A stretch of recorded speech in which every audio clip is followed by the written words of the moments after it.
Maintenant que nous avons vu comment opère l'algorithme des forêts aléatoires, nous allons présenter une façon intelligente et statistiquement efficace de calculer l'erreur de prédiction d'une forêt aléatoire, l'erreur out of bag. Cette erreur est calculée sans avoir à diviser le jeu de données en un échantillon d'apprentissage et un échantillon de test. Le calcul de l'erreur out of bag est basé sur le constat suivant. Chaque observation n'est utilisée que par une partie des arbres de la forêt et peut ainsi servir de point de test pour tous les autres arbres. Essayons de résumer la procédure de manière concise. Imaginons que nous avons déjà entraîné une forêt sur le jeu de données dn et nous cherchons maintenant à calculer son erreur via la procédure out of bag. Pour chaque observation de ce jeu de données, nous allons appliquer la procédure suivante. Prenons la IM observation. Considérons tous les échantillons Bootstrap ne contenant pas cette observation. Les arbres correspondants n'ont donc pas été entraînés en utilisant la IM observation. Nous pouvons donc calculer leurs prédictions en cette observation et agréger les prédictions de ces arbres pour obtenir la prédiction d'une sous-forêt composée des arbres n'ayant pas été entraînés avec l'observation I. Nous pouvons donc ensuite calculer l'erreur de cette sous-forêt en l'observation I.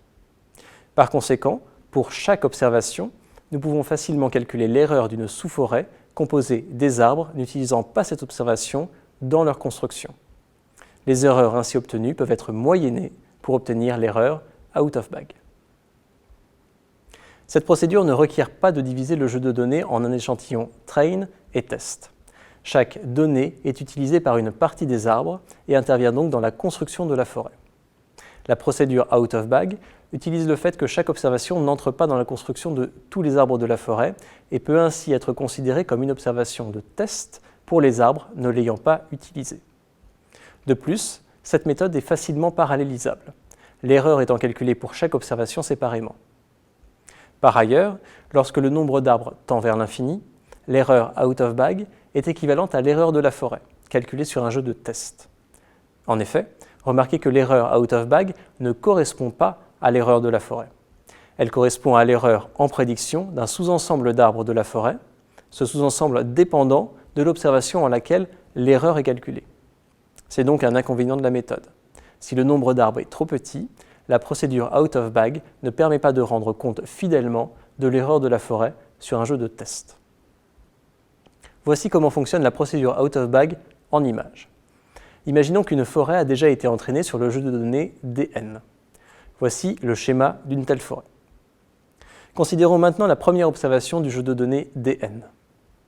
Considérons les échantillons Bootstrap de la forêt ne contenant pas cette observation.